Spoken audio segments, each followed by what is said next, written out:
오늘 우리는 이 디모데전서 4장 10절부터 12절까지 말씀을 본문으로 가르치며 본을 보이자라는 그 제목을 가지고 함께 말씀 나누도록 하겠습니다. 자, 우리가 그 지난주에 예수님을 닮는 훈련에 대한 이제 이야기를 나누면서 이제 관련된 세 가지 이야기를 지난주에 나눴거든요. 그 첫 번째로 함께 나눴던 이야기가 무엇이었을까요?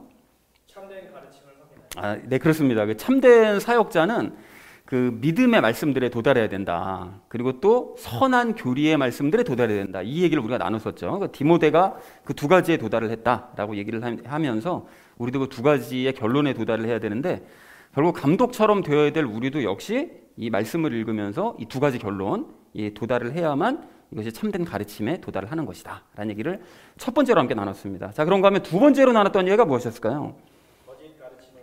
네, 그렇습니다. 그 거짓 가르침에 대한 이야기를 나누면서 지난주에 그 노골적인 거짓 가르침들이요, 말도 안 되는 황당한 그런 가르침을 가르치는 사람들이 있는데 그런 사람들 같은 경우에는 사실 성경을 우리가 조금만 알면 금방 그런 사람들은 이제 뭐 구별할 수 있고 속지 않을 수 있다고 말씀을 드렸습니다. 그런데 문제가 되는 것은 그 교묘한 자들이요, 겉으로 봐서는 아무런 문제가 없고 도리어 은혜가 넘치는 것 같은 그런 가르침을 가르치는 사람들이 위험할 수 있는데 그런 사람들의 가르침을 분석해 보면 혼을 위한 가르침이요, 또 이제 혼을 위한 예배, 또 혼의 만족을 추구하는 이런 모습들, 이런 것들이 너무나 이제 많다고 그랬죠. 근데 이런 것들이 왜 문제가 되는 것이냐?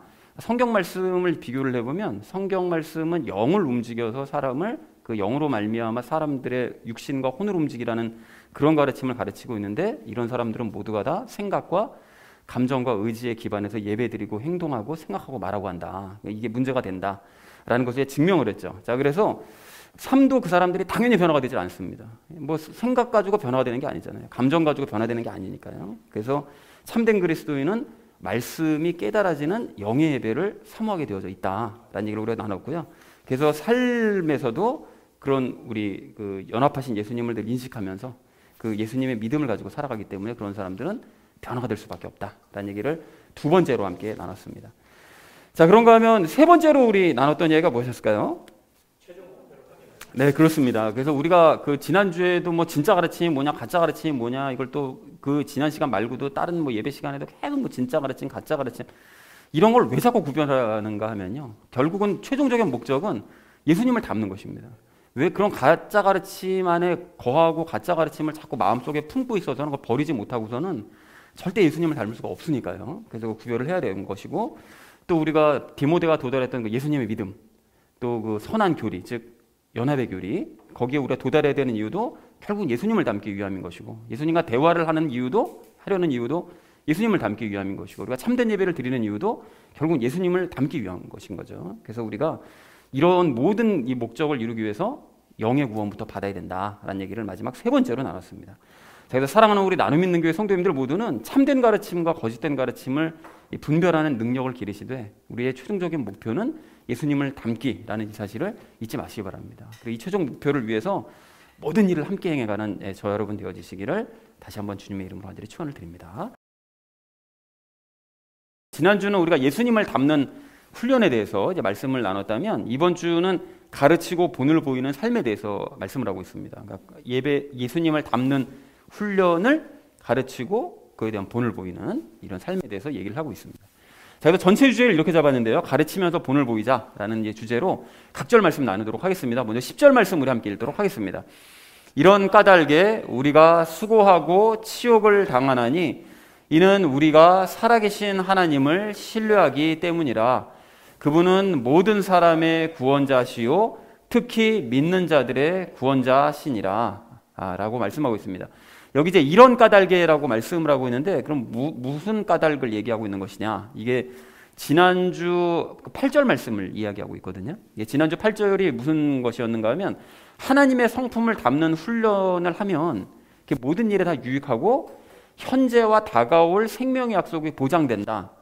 그러니까 이런 가르침이요. 그러니까 결국은 예수님을 담는 훈련을 할 때 모든 일에 유익을 얻을 수 있고 현재는 예수님의 생명 누릴 수 있고 나중에는 예루살렘에서 영원한 생명 누릴 수 있다는 이런 것을 우리가 이 보장이 되는 까닭에 이거를 가르치고 있다는 거예요. 이거를. 자, 그래서 수고하고 치욕을 당한다고 얘기를 하는데 바울은 이런 것들을 가르치느라고 수고를 했고요. 동시에 치욕도 당했어요. 그러면 왜 치욕을 당했냐? 누구에게 치욕을 당한 것이냐? 이것에 대해서는 잠시 후 적용 시간에 말씀을 드리도록 하겠습니다. 자, 그리고 살아계신 하나님을 신뢰하기 때문이라고 얘기를 하는데 이제 그럼에도 불구하고 이렇게 치욕을 당함에도 불구하고 바울은 예수님을 닮는 훈련에 우리가 힘쓰고 또 그걸 열심히 가르치고 이런 일에 우리가 정말 열심을 낼 때 하나님께서 모든 일에 유익을 주시고 이 땅에서는 하나님의 생명을 누릴 수 있게 하시고 장래에는 영생을 선물로 주실 것을 신뢰를 하기 때문에 반드시 그렇게 하나님께서 해주실 것이다. 그리고 또 실제로 체험할 수 있다. 이것을 자기는 너무나 확실하게 신뢰를 하고 있기 때문에 수고를 마다하지 않고 치욕을 감내하면서 이 일을 열심히 가르치고 있는 것이다 라고 바울이 얘기했다는 것이 이제 10절의 그 의미가 되겠습니다. 자, 우리 10절 이제 하반절 말씀을 보시면 이제 모든 사람의 구원자시라고 얘기하잖아요. 이제 하나님이. 그래서 바울은 이제 하나님께서 어떤 하나님이시냐? 자신에게 치욕을 주는 그런 사람들조차도 구원하기 원하신다. 지난 2장 4절에서 우리가 나눴던 이야기가 그것이었잖아요. 하나님께서는 모든 사람을 구원하기 원하신다. 이렇게 말씀하시잖아요. 그러니까 이런 가르침을 무시하고 조롱하고 자기에게 치욕을 주는 이런 사람들조차도 하나님께서는 구원하기를 원하시고 특별히 바르게 믿는 사람들이요. 바른 믿음을 가진 사람들의 영과 혼을 구원하시기를 원하시는 그런 분이시기 때문에 자기는 더더욱 수고하고 치욕도 감내하면서 이 모든 일들을 행해 나가는 거다. 그러니까 하나님께서 원하시는데 나는 저런 사람들 싫어요. 나는 저 구원 안 받았으면 좋겠어. 이럴 수는 없잖아요. 그러니까 자기는 치욕을 감내하면서도 그런 사람들을 위해서 더 열심히 가르치고 있다 라고 지금 얘기했다는 것이 10절의 의미가 되겠습니다.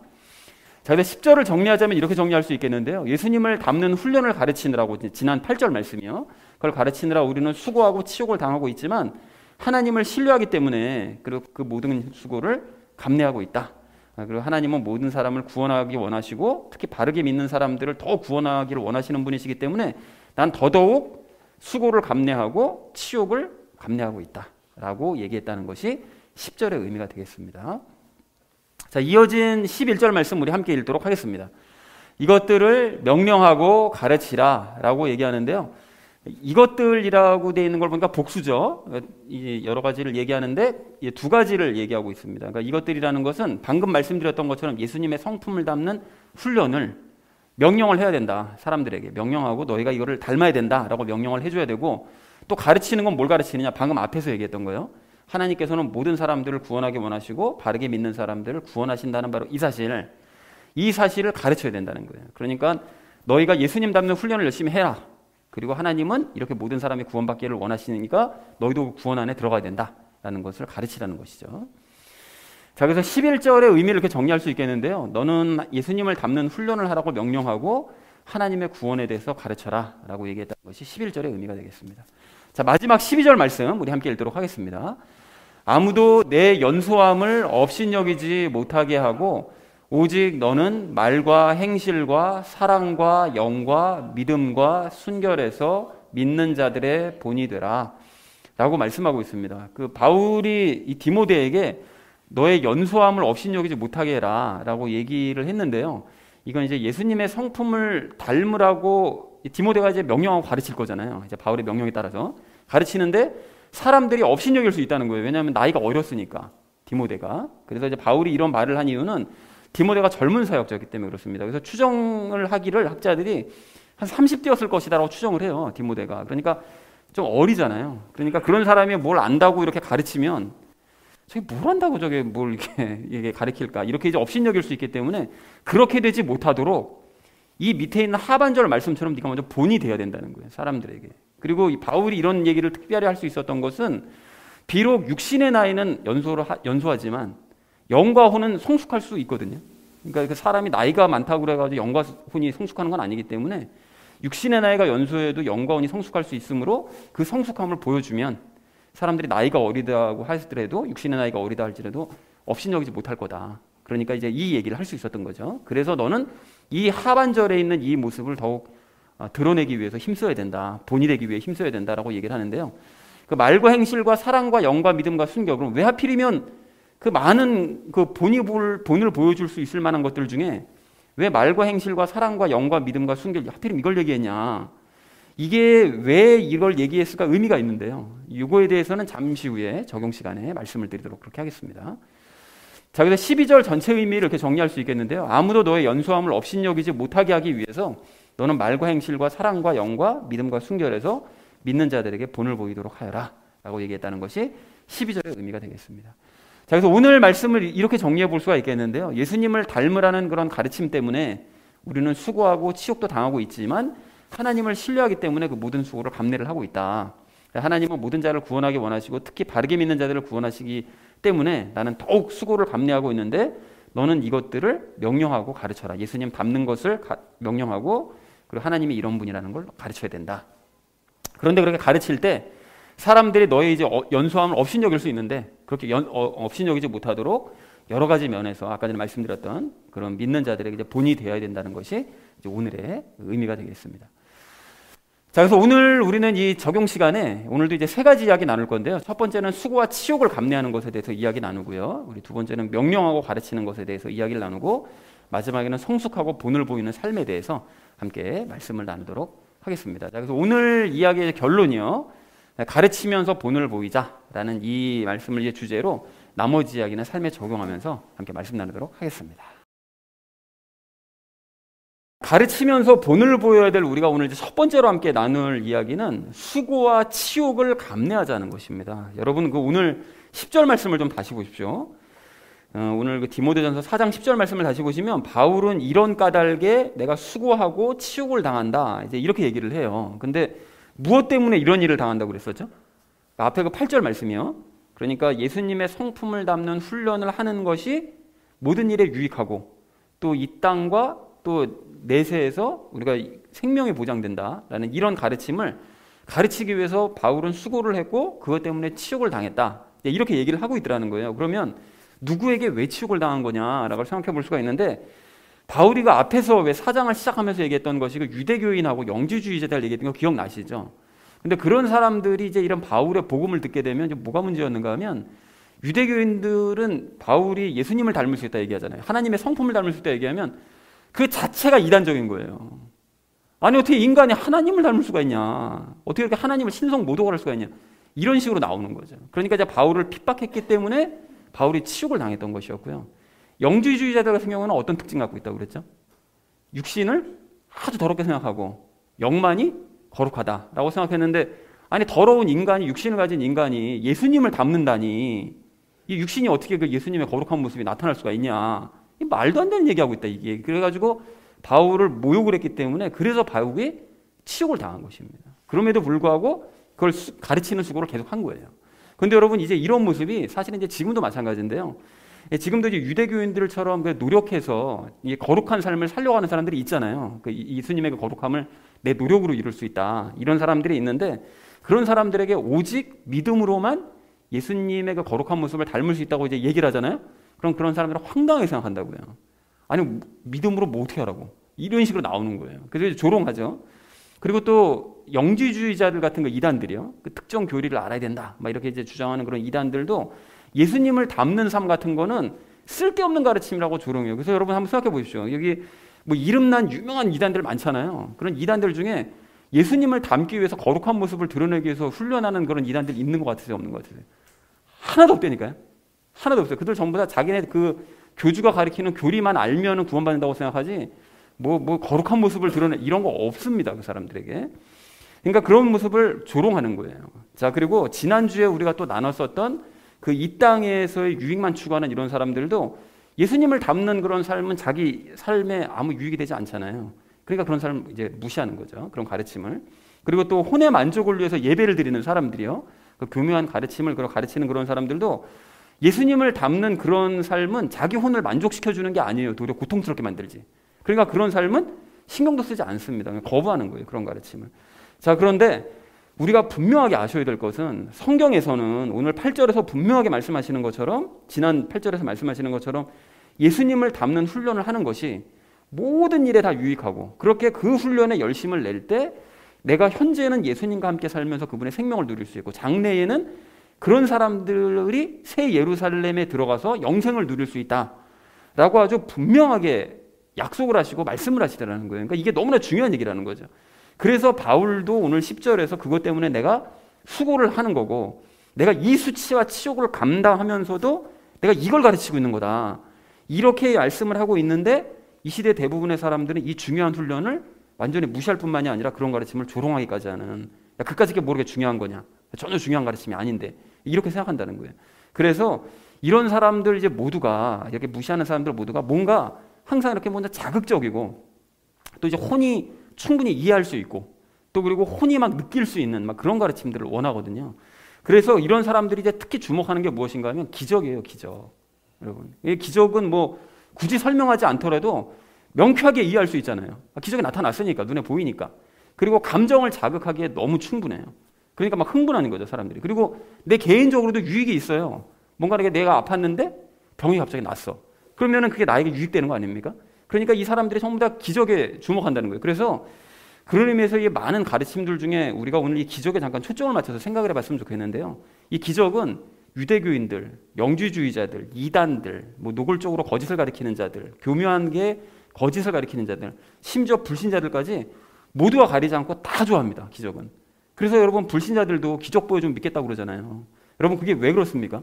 그 사람들이 지극히 육신적이고 혼적이기 때문에 육신의 눈으로 보기에 놀랄 만한 것, 내 혼이 보기에 이게 놀랄 만한 거, 이런 거면 마음이 끌리기 때문에 보여주면 믿겠다는 거예요. 그 사람들 다 불신자들도. 그리고 이건 신앙에 연륜이 있다고 하는 이런 사람들, 근데 그 교묘한 가르침에 익숙해져 있는 이런 사람들도 이런 예외가 아닌데, 겉으로만 그런 사람들은 이제 뭐 기적 같은 거면 중요한 게 아니야, 뭐 그럼 그런 거 가지고 뭐 믿으면 그게 믿음이야? 라고 얘기하지만 사실은 그런 사람들도 은근히 큰 기적 보기를 바랍니다. 근데 그런 사람들이 이제 오해하는 것이 있는데요. 그게 무엇인가 하면 베드로나 바울 같은 이런 사도들이 항상 기적을 베풀었다라고 오해들을 해요. 그리고 그 당시에 베드로와 바울이 사역했던 그 시대의 교회들은 항상 기적을 체험하면서 신앙생활을 했다. 이제 이렇게 오해들을 하거든요. 그래서 이제 그런 사람들은 이 시대에도 그런 기적의 역사가 계속 일어나야 된다라고 믿어요. 그래서 뭐 나중에 언젠가 제가 자세하게 말씀을 드리겠지만 신사도 운동이라고 그래서 지금 이름을 드러내놓고 활동하진 않지만 그런 것에 이제 얽매여 있는 사람들이 굉장히 많거든요. 인터넷에서 활동하는 사람들이 거의 대부분 그런 것이라고 보시면 돼요. 근데 그런 사람들은 항상 기적, 그리고 이 시대에 사도가 등장했다, 그런 사람들이 얘기하는 그 특별한 계시, 대언, 그리고 재물, 뭐 이런 것들을 엄청 강조하면서 사람들을 거의 좀 먹듯이 파고 들어가고 있습니다. 그러니까 이게 이단들보다 더 무서울 수 있어요, 이런 사람들이. 그런데 이런 사람들이 생각하는 것이 이 시대에도 기적은 계속 일어나야 된다고 생각해요. 그러니까 기적이 없으면 하나님이 함께 하시지 않는 거라고 생각하는 거예요. 그리고 능력도 없는 그런 인간이다라고 이제 이런 식으로 생각을 하는 거죠. 그래서 그런 사람들에게 기적을 보여주지 않고 뭐 예수님과의 연합 뭐 해야 돼요, 뭐 예수님을 닮으셔야 돼요, 이런 가르침 가르치잖아요. 그럼 그런 사람들이 어떻게 할까요? 조롱하고 비웃죠. 야, 이게 뭐 기적을 일으킬 능력이 없으니까 뭐 싱겁게 뭐 예수님을 닮으라고? 너나 닮아라야. 뭐 이런 식으로 이제 너무 가볍게 생각한다는 거예요. 자, 그래서 말이 나온 김에 여러분 이 사실을 좀 우리가 분명하게 짚었으면 좋겠는데요. 베드로나 바울은 늘 기적을 일으켰느냐, 그런 삶을 살았느냐? 전혀 그러지 않았습니다, 여러분. 만약에 베드로나 바울이 늘 기적을 일으킬 수 있는 그런 능력을 가지고 있었다면 베드로는 감옥에 갇힐 필요도 없었어요. 그렇잖아요. 뭐하러 갑니까? 그냥 기적 일으켜가지고 바로 그냥 차단해버리면 되지. 그리고 군사들을 그 이후로 피해 다닐 필요도 없었어요. 여러분 기억나세요? 고넬료가 군사들을 보내서 자기 집으로 왔을 때 베드로가 두려워 떨잖아요. 나 잡으러 왔나? 막 두려워 떨잖아요. 그럼 왜 떱니까? 기적을 일으킬 수 있으면 걔네들 물리쳐버린 그만인데. 자, 그래서 이런 질문을 하실 수도 있어요. 아니 그럼 베드로가 사실은 감옥에 들어갔다가 나온 것이 천사가 이끌어서 나온 거잖아요. 그럼 그 기적 아닙니까? 라고 생각할 수 있는데 바로 그겁니다, 여러분. 그런 기적은, 그러니까 그 기적은 베드로가 행한 게 아니라 하나님께서 베드로에게 행해 주신 기적이라는 거예요. 이게 무슨 말이냐? 기적이라는 것은 베드로의 능력이나 의지랑은 상관없이 하나님께서 필요하다라고 판단하실 때 일으켜 주시는 게 이게 기적이라는 거예요. 그래서 바울도 마찬가지예요, 여러분. 만약에 바울이 계속 기적을 일으킬 수 있는 능력이 있었다. 그럼 로마로 갈 때 여러분 그 폭풍만 났던 거 기억하시죠? 그래서 2주 동안 막 그냥 먹지도 못하고 바다에서 헤맨 거. 근데 여러분 그 폭풍 때문에 고생할 필요도 없었어요. 왜요? 기적을 일으킬 수 있었으면 예수님처럼 파도야 잔잔해라. 한마디 했었으면 고생 안 하고 그냥 로마로 바로 갔었을 거 아니에요. 그럼 그 배 안에 있었던 사람들도 바울을 보면서 야, 이거 진짜 하나님의 역사다라고 다 믿었을 거 아닙니까? 그런데 기적이 일어납니까? 안 일어납니까? 안 일어나더라는 거예요. 왜 기적 안 일으켰죠, 바울이? 바울이 아니라 하나님께서 필요할 때만 기적을 일으켜 주시는 것이기 때문에 안 한 게 아니라 못한 거예요, 바울이. 하고 싶어도 못하는 거예요. 지가 기적을 일으킬 능력이 없으니까. 그리고 바울이 늘 기적을 행할 수만 있었다면 바울은 전도 여행 중에 도망 다닐 필요도 없었어요. 그잖아요. 그리고 오늘 10절 말씀처럼 치욕을 당하면서 사람들을 가리킬 필요도 없습니다. 그 왜 치욕을 당합니까? 자기에게 치욕 주는 사람들에게 어떻게 하면 돼요? 하늘에서 불 내려오라고 그래가지고 그것들 전부 다 불살라버리면 깨끗하게 해결되는 거거든요. 모든 일이 그냥 만사형통인 거죠. 그런데 그런 일은 일어나지를 않더라는 거예요. 여러분, 그러니까 우리가 뭘 할 수 있느냐? 기적은 철저하게 하나님께서 필요하다고 판단하실 때만 잠깐 일으켜 주시는 것이라는 사실을 모두가 깨달아야 된다는 거예요. 근데 대부분의 기독교인들이 이 사실을 모르고 옛날엔 기적이 엄청 그냥 매일같이 일어났었을 거야. 이런 상상 속에 산다고요. 그리고 하나님께서는 복음이 처음 들어가는 지역에서만 잠깐 기적을 일으켜 주시고 복음이 충분히 전해졌다고 판단하시면 기적 걷어가신다고 이건 자주 말씀을 드렸었잖아요. 그죠? 그리고 그 이후로 뭐로 사람들을 양육하시죠? 말씀으로 양육하시잖아요. 그래서 여러분 증거를 보여드리자면 예루살렘 교회 생각해 보세요, 여러분. 사도행전에서 보면 베드로도 그렇고 요한도 그렇고 뭐 성전 앞에서 앉아 있었던 그냥 지체장이 그냥 하루 만에 벌떡 일어나서 걸어가다가 뛰어다니고 막 이런 기적이 뭐 그냥 막 일어나잖아요, 그냥. 그런데 예루살렘 교회에서 그 수많은 기적이 일어났었는데 시간이 지나고 나니까 어떻게 됩니까? 기적이 일어나지 않아서 기근 때문에 전부 다 힘들어해요. 먹을 게 없어서 기초적인 거. 아니 기적이 이렇게 숱하게 일어나면 기근 때문에 왜 고생을 해요? 하나님께서 먹을 걸 하늘에서 내려주시면 되는데 만나가 내려오면 되는데 기적 안 일어나요. 기적이 처음에만 일어나지 나중에 안 일어난다고요. 그리고 고린도 교회와 에베소 교회도 처음에는 많은 기적들이 일어났었지만 나중에는 말씀으로만 부흥하잖아요. 그죠? 그리고 베드로와 바울도 처음에는 기적을 일으켰었지만 시간이 지나면서 점점 기적이 안 일어나니까 핍박 중에 핍박을 받으면서 말씀만 전하는 일에만 열심을 내더라는 것입니다. 기적이 안 나타나요, 그 사람들을 통해서 더 이상. 그리고 저 역시 예수님 처음 믿었을 때는 수없이 많은 기적들을 체험했지만 그 이후로는 지금까지 말씀만 부어주시는 거예요, 계속. 자, 그러니까 지금 이 시대의 그 거짓된 가르침들에 물든 수많은 그 혼적인 사람들은 베드로나 바울이 늘 기적적인 삶을 살고 그 시대의 성도들은 늘 기적 가운데 신앙생활을 했다고 착각들을 하지만 그것은 사실은 전혀 사실이 아니었다. 이 사실을 깨달아야 된다는 것입니다. 그러니까 기적은 신앙생활 중에 극히 잠깐 그냥 일부만 일어났던 사건이고 대부분은 말씀에 기반한 참된 가르침을 배우고 가르치는 것이 당시의 상황이었다라는 것을 우리가 잊지 말아야 된다는 거죠. 그래서 성경을 바르게 이해하면 이렇게 당시의 상황을 바르게 이해하게 되고 하나님의 뜻을 분명하게 알 수 있다는 것입니다. 그래서 우리가 바른 가르침을 아는 것이, 배우는 것이 너무나 중요한 거예요. 자, 그런데 여러분 여기서 한 가지 확인하셔야 될 것이 무엇이냐? 베드로나 바울이 그렇게 뭐 사람들이 베드로나 바울을 무시하고 이제 치욕을 주고만 이랬었잖아요. 근데 그런 사람들하고 지금 이 시대에도 뭐 예수님을 닮으세요 뭐 이런 얘기하면 그걸 싱겁게 생각하는, 우습게 생각하는 이런 사람들, 그런 가르침을 거부하는 이런 사람들이 모르는 사실이 무엇인가 하면 베드로나 바울은 그렇게 수고하고 치욕을 당했지만 그 와중에도 8절 말씀처럼 삶의 모든 일에서 유익을 누리고 무엇보다 예수님의 생명을 누렸다는 사실이에요. 여러분, 예수님의 생명을 누린다는 게 뭐 뜻입니까? 예수님의 힘과 능력으로 살아가는 걸 말하는 거예요. 그러니까 이 땅에서 살아갈 때 연합하신 예수님이 내 생명이 되셔서 나와 함께 살아가심으로 말미암아 눈에 보이는 큰 기적은 없어도 나에게 필요한 것들을 채워주시는 그 비밀스러운 기적들, 그리고 예수님과 동행함으로써 얻을 수 있는 기쁨과 만족들, 이런 걸 얻으면서 살아갔다는 거죠. 그리고 그런 삶을 살다가 죽으면 영광스러운 새 예루살렘에서의 그 영원한 삶, 그것이 기다리고 있다는 사실을 신뢰했기 때문에 베드로와 바울은 수고와 치욕 가운데서도 기쁨 가운데 그런 일들을 계속할 수 있었던 것이고, 이러한 삶이 바로 성경에서 말씀하시는 유익인 거예요. 참된 유익. 이게 영적인 유익인 거예요. 지금 당장 내 육신과 혼이 만족하는 그런 어떤 거는 큰 기적이나 보면서 막 야 신기하다 신기하다, 그리고 내 육신과 혼을 만족시킬 만한 유익이 있어야만 그런 게 유익이 아니라는 말입니다, 여러분. 자, 그러면 여러분 이제 우리 차례입니다.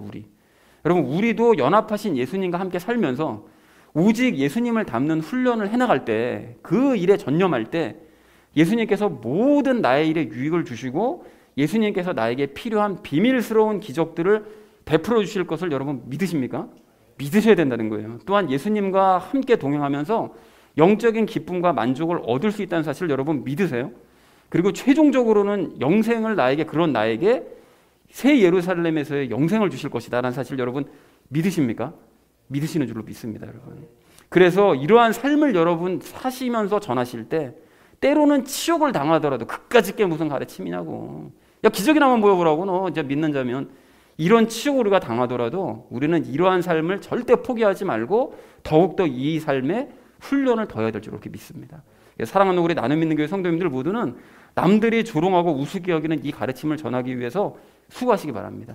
사실 모든 사람들이 다 쉽게 받아들이고 이의 중요성을 다 알고 있다면 뭐 수고할 것도 없잖아요. 그냥 뭐 너무 쉬운 일일 테니까.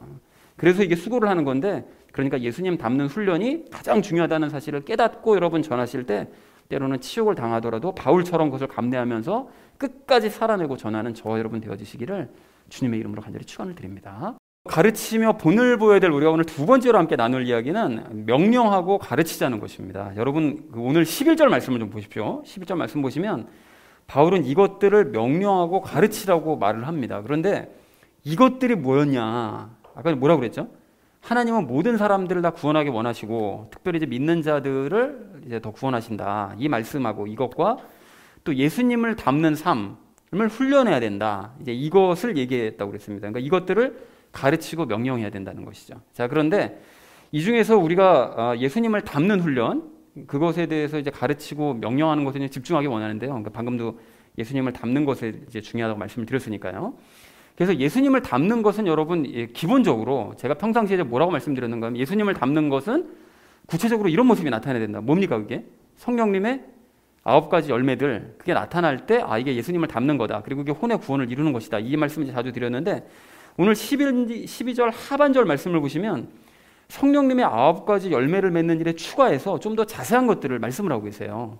그래서 이 12절 하반절에 좀 우리가 주목을 하셨으면 좋겠는데 이게 12절 하반절을 그러니까 예수님을 닮는 삶에 대해서 우리가 명령을 하라고 바울이 얘기했으니까 그럼 예수님을 닮는 삶을 너희는 이렇게 살아 라고 명령을 할 때 결국은 12절 하반절처럼 살라고 명령을 하면 되는 거예요. 그렇게 명령을 하면 되는데 이것들을 명령하려면 12절 하반절이 뭘 뜻하는지부터 우리가 알아야 되게 거 아니겠어요? 그래서 이 각각이 무엇을 의미하는지를 좀 알아보려고 하는데요. 이제 먼저 바울이 말과 행실에 있어서 본이 되는 삶을 살아라 이렇게 얘기를 합니다. 그러면 여러분 우리가 어떻게 해야 말과 행실에서 사람들에게 본이 될 수 있느냐, 이 뭐가 기준이 있어야 될 거 아니겠어요? 그냥 뭐 어떻게 하는 게 그러면 본을 보이는 거지 싶은 생각이 들 수가 있는데 어떻게 합니까?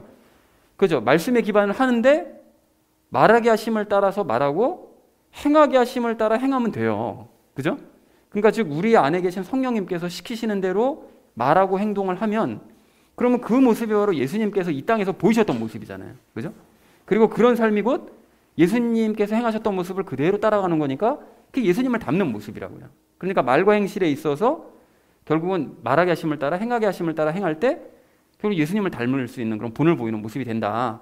자, 그런데 여기서 생각해야 될 게 무엇이냐면 성령님께서 그렇게 말하게 하심을 따라 말하고 행하게 하심을 따라 행하고 싶을 때 전제 조건이 뭘까요? 너무나 쉬운 전제 조건, 기본적인 전제 조건이 무엇인가 하면 당연히 성령님이 내 안에 계셔야 됩니다. 그래야 성령님께서 내 안에서 말하게 하심을 따라 말을 하고 행하게 하심을 따라 행하게 될 거 아니겠어요? 너무나 당연한 얘기인데 그런데 성령님이 우리 안으로 들어오시려면 우리의 상태가 어떻게 돼야 되는가 하면 우리의 영이 죄와 분리가 되고 그 분리가 된 영이 성령님과 연합을 해야만 성령님이 우리 안으로 들어오실 수가 있게 되는 거예요. 그죠? 이건 너무나 우리가 많이 나눴던 얘기죠. 그런데 여러분 이것이 바로 영의 구원이잖아요. 그죠? 영의 구원이고 그리고 이게 바로 지난 6절에서 얘기했던 디모데가 도달했던 선한 교리. 선하다는 게 항상 말씀드리는 예수님과 함께하는 게 선함이잖아요. 그러니까 함께하는 교리, 연합의 교리, 그러니까 영이 성령님과 연합한 교리, 이거에 디모데가 도달을 한 것이라고요. 그 얘기 아닙니까 이게? 그런데 이런 사람이 바로 오늘 12절 하반절을 보시면 거기서 사랑 다음에 뭐가 나오죠? 영이 나오죠. 그 영이 본이 될 수 있는 상태가 된 거예요. 뭔 소리인지 아시겠죠? 그러니까 그 영이 그냥 그 영이 본이 돼야 된다고 지금 얘기를 하는 거잖아요. 12절에서. 그러면 영이 본이 된다는 소리가 뭔 소리냐? 우리가 이제까지 나눠왔던 것처럼 영이 성령님과 연합한 상태. 그 디모데가 바로 도달한 바르고 선한 교리의 상태. 그러니까 영이 완전히 거듭난 상태. 이게 본을 보여지는 상태가 되어야 된다는 것입니다. 그러니까 결국은 말과 행실을 바르게 하려면 말하게 하심을 따라 행하게 하심을 따라 행해야 되는데 그렇게 되려면 결국 성령과 연합해야 되고 그렇게 되는 것이고 영이 거듭난 상태, 본을 보이는 상태고 두 가지가 연결된 상태다라는 것을 알 수가 있다는 것이죠. 무슨 얘기인지 아시겠죠, 여러분? 그리고 또한 12절에서 그 다음에 사랑으로 또 본을 보여야 된다고 얘기를 하시는데 여기서 간단하게 이제 사랑을 대표로 얘기했지만 그 성령님의 9가지 열매가 그거잖아요. 사랑과 기쁨과 평안과 오래 참음 그리고 부드러움, 선함, 믿음, 온유, 절제. 그러니까 이런 그 성령님의 열매를 대표해서 지금 사랑만을 지금 얘기를 했는데 그러면 성령님의 열매를 맺음으로써 사람들에게 본을 보이려면 어떻게 해야 되느냐? 그 사랑의 모습, 또 막 평안의 모습, 성령님의 모습을 보이려면 어떻게 하면 맺을 수가 있느냐? 성령님의 열매를 맺으려면 여러분 어떻게 된다고 계속 얘기를 했었죠? 기억이 나세요? 성령님의 열매를 맺긴 해야 되잖아요. 그럼 어떻게 할 수가 있습니까? 아까 전에 얘기했듯이 성령님의 열매를 맺는 것은 예수님을 닮는 모습을 보이는 것이고, 예수님을 닮는 모습은 절대 자기 힘과 노력으로는 할 수가 없으니 어떻게 된다고요? 오직 믿음으로만 가능하다. 믿음으로만. 그 얘기를 했었잖아요. 그러니까 예수님의 믿음을 가지면 성령님의 열매를 맺을 수가 있는 거예요. 그러니까 우리가 노력이나 힘이나 능력으로는 도저히 예수님 닮을 수 없기 때문에 할 수 없다는 사실을 고백하고, 오직 예수님만이 나를 그렇게 만드실 수 있다는 사실을 매 순간 믿을 때 우리도 모르는 사이에 성령님의 9가지 열매들을 맺어가는 삶을 살 수 있다. 이거를 과거에도 계속 설명을 해왔죠. 그런데 이게 바로 예수님께서 이 땅에 사셨던 모습이잖아요. 그리고 또 이런 삶이 예수님을 닮는 삶이죠. 그러니까 예수님께서 그렇게 맡기시며 사셨기 때문에 자연스럽게 그런 9가지의 모습을 드러내신 것처럼 우리도 예수님을 따라가면 결국 그런 닮는 모습을 드러낼 수 있다라는 걸 알 수가 있는데, 여기서도 우리가 생각해야 될 거, 예수님의 믿음이 바로 디모데가 6절에서 도달했던 바로 그 믿음, 예수님의 믿음에 도달했다고 얘기를 했었잖아요. 그죠? 그러니까 이게 바로 예수님의 믿음인데, 오늘 12절 하반절 말씀을 보시면 0 다음에 뭐가 나오죠? 믿음 나오죠. 그러니까 이런 예수님의 믿음을 가질 때 사람들에게 본이 될 수가 있는 것이다. 이것도 서로 연결이 된다라는 것을 우리가 알 수 있다는 것입니다. 자, 그리고 마지막 한 가지로 예수님의 믿음을 우리가 그렇게 갖는다는 것은 그동안 계속 말씀드려왔듯이 거기에 기본적인 전제 조건이 깔려져 있는데 뭐냐면 필연적으로 죄를 이겨야만 예수님의 믿음을 가질 수가 있어요. 그렇다고 그랬잖아요. 그러니까 죄가 충동지라는 그 의심을 이기고 예수님께서 행해 주실 것을 믿는 게 그게 예수님의 믿음이라고 그랬잖아요. 그죠? 그러니까 죄를 이기는 것이 기본적으로 전제 조건이 깔려 있는데, 그렇게 죄를 이겨가는 사람은 예수님처럼 순결해져 가는 거죠. 그래서 그것이, 그러니까 죄가 사라져 가는 것이니까요. 그것이 바로 오늘 12절 하반절에서 말씀하시는 순결의 의미라는 것입니다. 그러니까 이것들이 다 연결이 되어 있는 거예요. 그러니까 12절 하반절을 종합 정리하자면 우리는 말과 행실에서 본을 보여야 되는데, 그러려면 먼저 영이 성령님과 연합하는 본을 보여야 되는 것이고, 그리고 우리는 사랑과 기쁨과 평안과 오래 참음 등의 성령님의 9가지 열매를 맺음으로써 본을 보여야 되는데, 그러려면 예수님의 믿음을 갖는 본을 보여야 되는 것이고, 그렇게 예수님의 믿음을 가지려면 죄를 이김으로써 순결한 모습을 본으로 보여야 된다라는 것이 12절 하반절의 의미라는 것입니다. 여러분 전체적으로 이게 이해가 되시고 깨달음이 오시나요? 네, 정리가 되시죠? 자, 그러니까 12절 하반절의 이 말씀은 아무 의미 없이 그냥 쭉 그냥 나열해 놓은 그런 단어들이 아니라 사실은 이제까지 우리가 배워왔던 말씀들을 종합한 말씀이고, 이러한 말씀을 사람들에게 가르치려고 명령하려면 먼저 내가 이게 뭘 뜻하는지를 알고 명령을 해야죠. 이거 알지도 못한 상태로 그냥 야 이렇게 살아, 성경에서 말씀하셨으니까 이렇게 하면 그 누가 하겠어요? 그러니까 살려고 그러지 않겠죠, 당연히. 자, 그래서 사랑하는 우리 나눔 있는 교회 성도님들 모두는 12절 하반절의 말씀이 서로 연결되고 또 이해가 되셨는 줄로 믿습니다. 또 그렇게 살아야 한다는 것을 공감하실 줄로 믿습니다. 자, 그렇다면 여러분이 이것을 명령할 자격이 있으신 거예요. 그렇다면 이제 성경 말씀을 더더욱 이렇게 바르게 깨달아 가시는 우리 모두가 되기를 소망합니다. 그리고 깨달은 그것들을 명령하고 가르치는 일에 열심을 내는 저와 여러분 되시기를 주님의 이름으로 간절히 축원을 드립니다. 자, 이제 가르치며 본을 보여야 될 우리가 마지막 세 번째로 나눌 이야기는 성숙하고 본을 보이자는 거예요. 여러분 오늘 12절 말씀을 좀 다시 보십시오. 12절 말씀 보시면 바울은 디모데에게 연소함을 업신여기지 못하게 해라 이렇게 얘기를 해요. 근데 이제 아까도 이게 설명을 드렸던 것처럼 이 말씀은 비록 이제 육신은 어리지만, 육신의 나이는 어리지만 영과 혼은 나이와 상관없이 이제 성숙할 수 있다. 이제 그런 뜻이라고 말씀을 드렸잖아요. 그러니까 그렇게 되면 사람들이 나이가 어리더라도 업신여기지 못할 거다. 이제 이걸 얘기하고 있는 거죠. 그러면 어떻게 해야 영과 혼이 성숙한 그런 모습을 보일 수 있느냐? 너무나 당연하게 방금 말씀드렸던 12절 하반절 말씀을 살면 돼요. 그렇게 사는 모습을 보여주면 돼요. 그러면 저 사람은 이제 보통 사람이 아니다. 영과 혼이 성숙한 사람이기 때문에 나이가 어려도 함부로 얕잡아 볼 수가 없다. 사람들이 이렇게 생각할 수밖에 없다는 거예요. 그래서 조금 전에는 그 12절에 뭐를 뜻하는지 그 의미를 깨닫는 것에 집중을 했다면 지금은 이제 말씀을 실천하는 방법에 좀 집중을 하려고 하는데요. 여러분 12절 하반절이 뭘 뜻하는지 아는 것도 중요하지만 이걸 알기만 해서는 안 되죠. 실제로 그걸 살아내야 되는데, 그래서 혼의 성숙한 모습을 특히 믿는다고 하는 사람들에게 보여줘야 됩니다. 그래서 업신여기지 못하게 해야 돼요. 여러분 아까 전에도 말씀드렸잖아요. 그 많은 사람들이 무슨 기적에나 주목하고 뭐 이상한 가르침이나 주목하고 막 이러는데 뭐 예수님 닮아야 됩니다라고 이제 말만 하고 실제로 내가 예수님 닮는 삶의 모습을 안 보여준다면 아니 너나 잘하라고 이런 얘기가 나오는 게 너무나 당연한 거거든요. 그러니까 우리가 그런 사람들이 업신여기지 못하게 하기 위해서라도 그런 믿는다고 하는 사람들에게 본을 보여야 됩니다. 여러분 그런 의미에서 12절 하반절처럼 우리는 제일 처음에 해야 될 일이 뭐라고요? 말하게 하심을 따라 말하고 행하게 하심을 따라 행해야 돼요. 그런데 어떻게 하면 그렇게 할 수 있다고요? 우리의 영이 거듭나고 성령님과 연합하면 될 수 있다고 그랬죠. 자, 그런데 여러분 질문을 드릴 것이 이 중에서 그러면 성령님과 연합하지 못했습니다라고 생각하는 분 계세요? 없으시잖아요. 그 성령님과 연합한 게 맞잖아요. 그런데 왜 우리는 말하게 하심을 따라 말하고 행하게 하심을 따라 행하지를 못합니까? 이게 왜 그렇습니까? 이게 방금 앞에서 이론적으로 우리가 그 뜻을 알아봤을 때는 분명 영이 거듭나면 성령과 연합해서 성령님이 내 안에 오시면 말하게 하심을 따라 말하고 행하게 하심을 따라 행할 수 있다고 얘기를 했는데 실제로 삶은 안 되잖아요. 그래서 우리가 이 말씀을 실제로 행하려면 이렇게 행하려면 더 근본적이고 기초적인 것 한 가지를 생각해야 되는데 아까 전에 말씀드려서 바로 그거요. 내 영이 성령님과 연합할 때 그 과정 중에 우리가 생각해야 될 것이 있다는 거예요. 우리가 죄와 분리가 되고 성령님과 연합하면 우리가 성령님과 연합한 지금의 나만 생각하는데 이 죄와 떨어졌었던 죄와 함께 되었었던 영은 어떻게 되는 거죠? 죽는 것이었잖아요. 과거의 나의 영은 죽는 거예요. 그러니까 그걸 죽었다는 사실을 기억해야 된다는 것입니다. 그러니까 나는 죽어서 사실은 말을 하고 싶어도 예전처럼 말을 하고 싶어도 말을 할 수 없고 내가 하고 싶은 대로 행하고 싶어도 행할 수 없게 됐다는 이 사실을 여러분 억지로라도 기억을 하셔야 된다는 거예요. 그래서 늘 말을 하기 전에 행동을 하기 전에 나 죽었지. 그래서 난 내가 말을 하고 싶은 대로 말을 할 수도 원래 없는 사람이고 행하고 싶은 대로 행할 수도 원래 없는 사람이지 이 사실을 여러분 생각하셔야 된다는 거예요. 그러니까 연합하신 성령님께서 나의 입을 움직여서 말하게 해주실 때까지 기다리고 행하게 하실 때까지 행하게 하시는 일만 난 하겠다. 이런 마음을 가져야 된다는 거예요. 근데 이게 잘 되느냐? 잘 안 됩니다, 여러분. 이제까지 살아온 그런 삶의 습관이 있잖아요. 말을 해온 습관이 있고 행동을 해온 습관이 있기 때문에 이게 단번에 바뀌질 않는다고요. 근데 그런 마음 상태로 계속 말을 하고 행동을 하잖아요.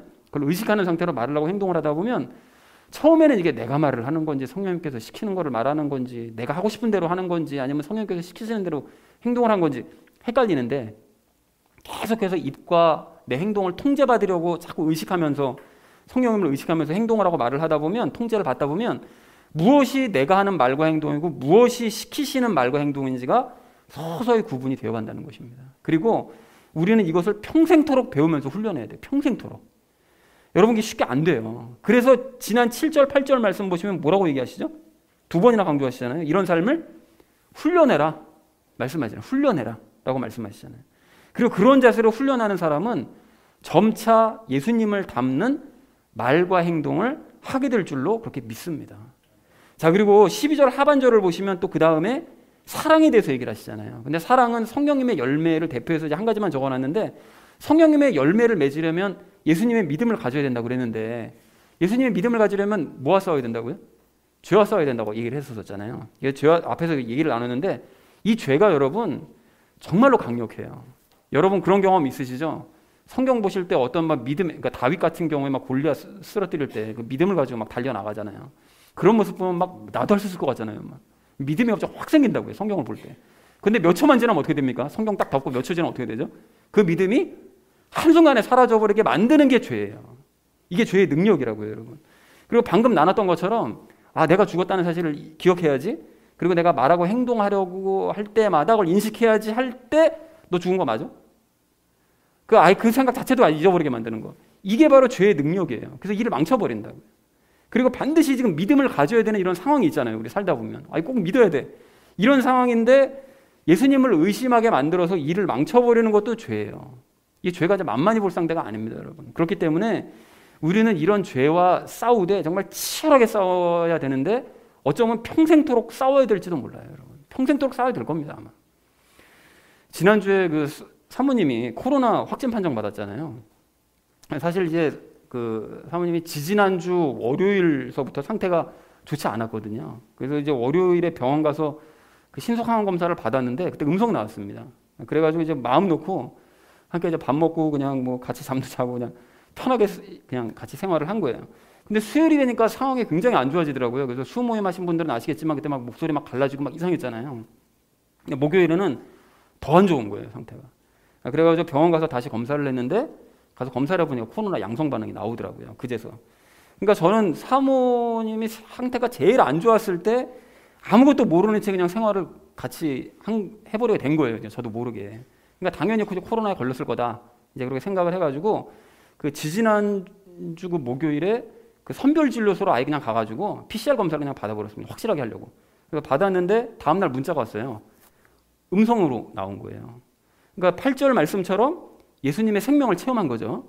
그런 상황이 된 거예요. 근데 그런 기적이 일어났던 것은 뭐 예수님께서 뭐 저만 이뻐하시고 사랑하셔서 그렇게 하신 것이 아니라 예배를 드려야 되니까 예배. 말씀을 전해야 될 저를 바이러스로부터 보호해주셨다고 저는 그렇게 믿었습니다. 그래서 사실은 그 검사를 받으러 가기 전에 예수님과 예배가 깨지면 안 되잖아요. 예배 멈추면 안 되는 거 아닙니까? 그러니까 간절하게 기도드리고 믿는 마음을 가지고 가서 검사를 했는데 그게 정말 너무나 감사하게도 한편으로 죄가 자꾸 방해를 했죠. 너 코로나 틀림없어. 지금 상황이 좀 안 좋잖아. 지금 이게 뻔하지. 이게 이런 방해가 있었음에도 불구하고 좋은 결과를 주신 줄로 그렇게 믿었어요. 그래서 그 이후로 사모님의 방에 격리시키고 일주일을 지내면서 삼시세끼 밥 챙겨줘야 되잖아요. 반찬해야지. 막 소독하랴, 뭐 청소하랴, 뭐 예배 준비하랴. 아, 정신이 없더라고요. 진짜 일주일인가. 사모님이 참 고맙긴 고맙더라고요. 그 안에 있는 게 없으니까 너무 힘든 거예요. 근데 몸은 많이 힘들었지만 정말로 감사한 마음으로 보호해 주셨다는 어떤 한 사람만이라도 어떤 건강하게 움직일 수 있다는 게 너무 감사한 일이잖아요. 그러니까 감사한 마음으로 힘들지 않은 이제 그런 시간을 보냈습니다. 그런데 일주일을 지내는 동안 정말 희한한 일이 있었는데요. 수시로 이렇게 목이 아픈 거예요. 여러분 지난 그 주일 예배 그 마지막에도 제가 그 축도하고 바로 그 전에 그 기도할 때도 목소리 막 갈라지는 거 못 느끼셨어요? 목소리도 막 갈라지는 거예요. 목도 너무 아프고 때로는 막 머리도 너무 아픈 거예요. 그리고 열이 갑자기 확 오르는 이 느낌이 너무 분명한 거죠. 열이 틀림없이 난다. 그런 상태가 계속 반복이 되는 거예요. 이제 그러다가 지난 수요일 날 사모님이 격리를 풀고 이제 방에서 나왔거든요. 그래서 같이 이제 하루 종일 뭐 소독하고 뭐 청소하고 정리하고 막 이랬는데 다음 날 이제 사모님은 출근했죠. 출근하고 난 다음에 갑자기 아들이 방에서 나오면서 목이 너무 아프다는 거예요. 뭐 머리도 막 아프대요. 막 콧물도 막 난대요. 코도 막 막힌대요. 이제 그렇게 하니까 저도 덩달아 막 같이 아픈 거예요. 그냥 온몸이 그냥. 이 정말 이게 틀림없이 코로나다라고 생각할 만큼 상황이 너무 안 좋은 거예요, 몸이. 근데 거기서 제가 의심을 해버리게 되면 예수님께서 예배 때문에 나를 보여주셨다는 믿음이 확 깨지면서 그 죄에게 져버리는 것 같은 생각이 막 드는 거예요. 그리고 그렇게 되면 예수님의 믿음에 대해서 앞으로 아들에게는 다시는 얘기를 해줄 수가 없겠다, 이거. 이런 생각이 드니까 갑자기 정신이 번쩍 들더라고요. 그래서 왜 지난 6절에서 말씀하셨잖아요. 너가 도달한 바로 그 교리, 선한 교리, 너가 도달한 바로 그 믿음, 예수님의 믿음, 그것이 거꾸로 너를 양육하게 될 거다라고 얘기를 하시잖아요. 그거를 남들에게 가르치려고 하다 보면 그 말씀이 거꾸로 너에게 돌아와서 그 말씀이 너를 다시 양육하게 될 거다.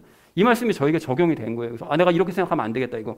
그래가지고 아들에게 너 코로나 감염된 거 아니니까 염려하지 말라고 믿음으로, 예수님의 믿음으로 선포한 뒤에, 근데 그래서 믿음으로 선포하고 실제로 걸려 있으면 안 되잖아요. 그러니까 확실하게 하기 위해서, 확인시켜주기 위해서 병원 가서 다시 한번 검사를 받았는데 이제 다시 음성이 나왔습니다. 자, 그래서 제가 뭘 말씀드리고 싶은 건가 하면, 믿음에 따라서 제가 뭐 코로나에 걸렸다가 말았다가 하는 황당한 얘기를 하는 것이 절대 아니고요. 예수님의 믿음은 죄 때문에 언제든지 이렇게 도전받을 수 있다는 거예요. 금방까지만 해도 믿었거든요. 즐거웠거든요. 기뻤거든요. 근데 잠시 잠깐 방심하면 그냥 저가 치고 들어와가지고 의심이 되는 거예요. 몸이 조금만 안 좋다. 이렇게 되면 야, 코로나에 걸렸구나. 이런 식으로 되는 거죠. 도전받을 수 있고 흔들릴 수 있고 망쳐질 수 있다는 사실을 말씀드리고 싶은 것입니다. 그리고 그렇게 믿음이 힘들 때, 믿음이 흔들릴 때 죽어서 아무것도 할 수 없는 나를 대신해서 예수님께서 여전히 나를 막아주시고 보호해주신다. 이 예수님의 믿음을 말씀을 통해서 다시 한번 확고하게 가져야만 한다는 사실을 여러분께 말씀드리고 싶은 것입니다. 그러니까 우리는 그렇게 하루하루를 죄와 치열하게 싸우면서 믿음으로 살아야 될 존재들이라는 거예요. 그게 전혀 이상한 게 아니고요. 부끄러운 일도 아니에요, 여러분. 의심 드는 게 여러분 부끄러워하지 마십시오. 그게 여러분 의지가 아니에요. 죄 때문에 그런 것이니까 내가 어떻게 이런 생각을 가질 수가 있지? 그럴 수 있어요. 그러니까 그걸 싸워서 이기시면 됩니다. 그게 중요하다는 거예요.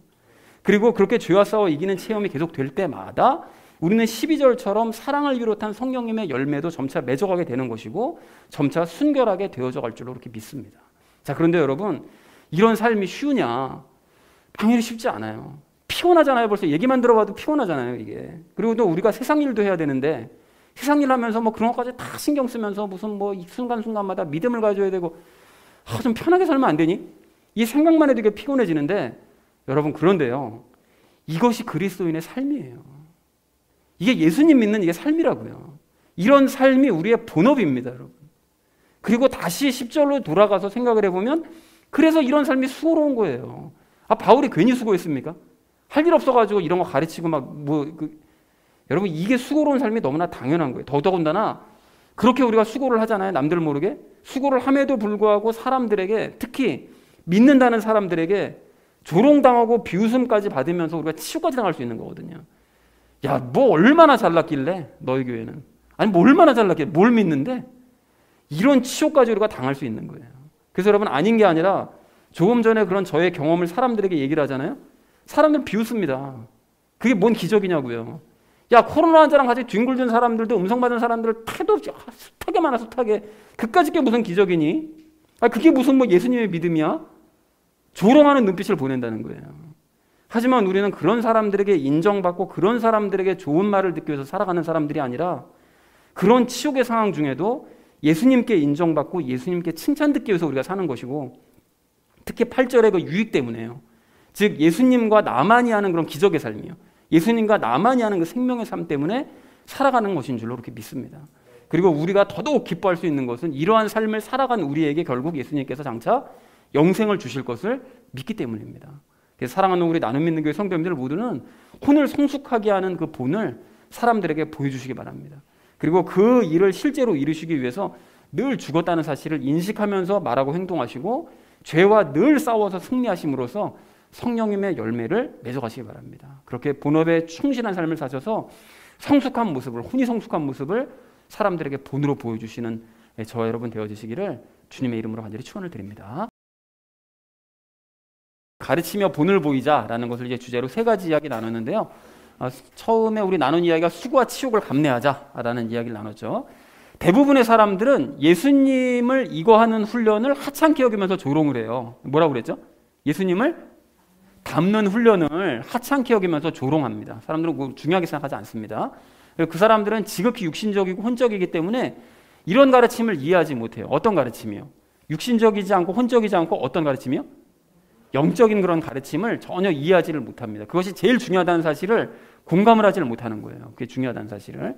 그래서 그 사람들은 혼을 강렬하게 자극하는 큰 이런 것이 일어나기를 좋아해요. 뭐가요? 기적이 일어나기를, 기적 보기를 굉장히 좋아하는 것이죠. 이 모든 것들을 종합한 것이 기적입니다. 그 사람들을 흥분시킬 수 있는. 자, 그래서 기적은 하나님께서 어떤 것에 따라 일으키신다고요? 필요에 따라서 일으키시는 거예요. 잠깐 일으키시는 거예요, 기적은. 그리고 하나님께서는 무엇이 충분히 전파되면 더 이상 큰 기적을 베풀지 않으신다고요? 말씀이 충분히 전파가 되면 더 이상 큰 기적 베풀지 않으십니다. 그래서 참된 그리스도인은 기적에 집착하지 않고 수고와 치욕을 받더라도 예수님과 함께 살면서 유익과 생명을 누린다라는 것이 그리스도인의 삶이다라는 것을 우리가 첫 번째로 함께 나눴습니다. 자, 우리 두 번째로 나눈 이야기가 명령하고 가르치자라고 얘기를 했었죠. 그래서 말과 행실에서 본을 보이려면 누가 말하게 하심을 따라 말하고 행하게 하심을 따라 행해야 된다고요? 우리 안에 계신 성령님께서 말하게 하심을 따라 말하고 행하게 하심을 따라 행하면 되는데, 이것이 가능하려면 나의 이것이 죄와 분리되어서요, 영이 죄와 분리가 되어서 성령님과 연합을 해야 되는 것이 너무나 당연한 조건이다. 그래서 이런 사람의 이것은 본이 될 수 있다라고요. 무엇이요? 영은 그 영이 연합을 했으니까요. 그리고 그것이 디모데가 도달한 선한 교리, 연합의 교리인 거죠. 자, 그리고 사랑을 비롯한 성령님의 열매를 맺는 삶을 본으로 보이려면 예수님의 무엇을 가져야 된다고요? 믿음을 가져야 되죠. 절대로 성령님의 열매, 거룩한 모습을 보이는 것은 노력으로 되지 않습니다. 오직 믿음으로만 가능하다. 그래서 이런 사람의 무엇이 본이 될 수 있다고요? 마찬가지로 믿음이 이 본이 될 수가 있는 거죠. 그래서 디모데가 도달한 그 믿음의 결론, 거기에 같이 도달하게 되는 것이죠. 자, 그리고 또한 예수님의 믿음을 갖는 것은 이것을 이김으로써 순결의 본을 보이는 것이다. 무엇이라고 그랬죠? 그렇습니다. 죄를 이김으로써 순결해지는 것, 그것을 이제 본을 보이는 삶이다. 그래서 12절의 말씀이요, 말과 행실과 사랑과 영과 믿음과 순결에 의미하는 바를 이렇게 이제 연결시키면서 바르게 깨달을 수가 있고, 그 말씀대로 살 것을 다른 사람들에게 명령을 해야 된다. 내가 먼저 살고 그렇게 살라고 이제 명령을 해야 된다라는 것이 두 번째로 나눈 이야기였습니다. 자, 마지막으로 우리 나눈 이야기가 성숙하고 이제 본을 보이자라고 이제 말씀을 나누는데, 우리는 어떤 사람들에게 본을 보여야 된다고 아까 얘기했었죠? 그렇죠. 믿는 자들에게 본을 보여야 된다. 불신자들에게 본을 보이는 게 아닙니다. 믿는다고 하는 사람들이 안 믿으니까 바울도 이 얘기를 한 거예요. 믿는다고 하는 사람들이 안 믿으니까, 이게 중요하다는 사실을 안 믿으니까.